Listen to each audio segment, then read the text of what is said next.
এখন এই 200 কোটির মধ্যে হিন্দু আছে, বৌদ্ধ আছে, খ্রিস্টান আছে, জৈন আছে, শিখ আছে, মাও আছে, মোরাং আছে, আছে না নাই? এরকম করে সারা বিশ্বের মধ্যে প্রায় 150-র উপরে ধর্ম আছে। কতর উপরে? 150-র উপরে ধর্ম আছে।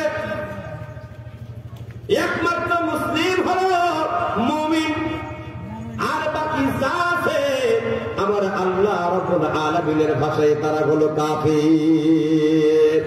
কারণ মেজরিটি পার্সেন্ট গ্রান্টেড, যেহেতু ম্যাক্সিমাম হলো কাফের, এই জন্য এদের মধ্যে যদি কেউ মুনাফিক থাকে, এদের মধ্যে যদি কেউ মুলহিদ থাকে, তাদের পরিচয় হবে কাফির। তুমি মুসলমান কিন্তু নামাজ পড়ো না, তুমি মুসলমান থাকবা? কথা বলেন। নামাজ যদি কেউ না পড়ে সে মুসলমান থাকতে পারে? কারণ নবী আকরাম সাল্লাল্লাহু আলাইহি ওয়াসাল্লাম বলেন, বাইনাল আবদি ওয়া বাইনাল কুফরি তারকুস সালাহ। একজন মুসলমান আর একজন কাফেরের মধ্যে পার্থক্যই হলো নামাজ। নামাজ পড়লে মুসলমান, আর নামাজ না পড়লে সে কাফের, তাতে কোনো সন্দেহ নাই। আল্লাহর নবী অন্য জায়গায় বলেছেন, মান তারাকা সালাতান মুতাআম্মিদান ফাকাদ কাফার।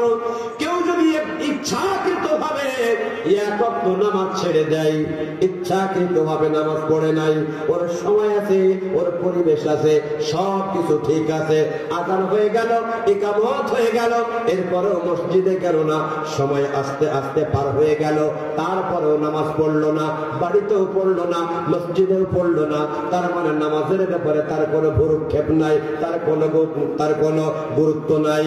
আবার নবী বলেন, কেউ যদি ইচ্ছাকৃতভাবে এক ওয়াক্ত নামাজ ছেড়ে দেয়, সে যেন কুফরের দিকে প্রবেশ করা শুরু করে দেয়। নামাজ তুমি কেন পড়ো না? রাতের বেলা রাত 2টা-3টা পর্যন্ত জেগে থাকে, আছে না নাই? মোবাইল নিয়ে টানাটানি আছে না নাই?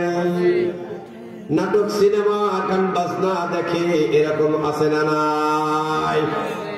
ফেসবুক, ইউটিউব ব্যবহার করে, ঘুম আসে না, একটার পর একটা গান দেখা শুরু করে। শুধুমাত্র তাই নয়, মুসলমানের বাচ্চা এই মোবাইলের মধ্যে অশ্লীল সিনেমা দেখে, কথা বলুন ঠিক কিনা?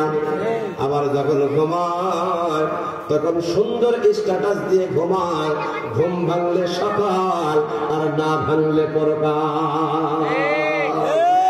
আছে না নাই? যদি কেউ রাত 3টায় ঘুমায়, 2টায় ঘুমায়, ওর ঘুম ভাঙবে কখন? কথা বলেন।